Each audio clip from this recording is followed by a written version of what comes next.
మళ్ళా మంచి చెడ్డ చూస్తోళ్ళు ఉండరు, పెద్ద చదువులకు పోలేరు, ఓ కాళ్ళ చదువుకున్నా చేస్తానికి పనిస్తోళ్ళు ఉండరు, ఎవ్వరు విలువరు.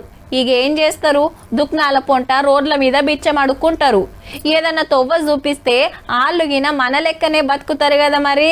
ఇక హైడ్రాల సెక్యూరిటీ జాబ్లకు ఎక్కిండ్రు ట్రాన్స్జెండర్లు. 16 మందికి ట్రైనింగ్ ఇస్తే చెరువులు, నాలాలు, పార్కులు, సర్కార్ జాగాలకు కావలిగాస్తున్నారు. సిటీలో ఎట్లున్నది మళ్ళా, ఖాళీ జాగా కనబడితే పాపం కబ్జాలు పెట్టుడేనాయే, షెర్లు కుంటలు కూడుపుడేనాయే. అందుకే సీక్రెట్ కెమెరాలు పెట్టి ఇళ్లను సెక్యూరిటీగా నిలబెట్టిండ్రన్నట్టు.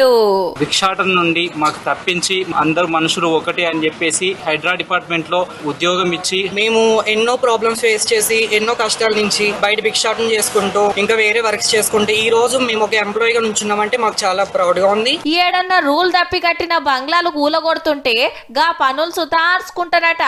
అంతో ఇంతో చదువుకొని బయట ఎవ్వరు పనులియక తన్లాడేటోళ్లకు గవర్నమెంట్ గిట్లా ఆసరైతుంది.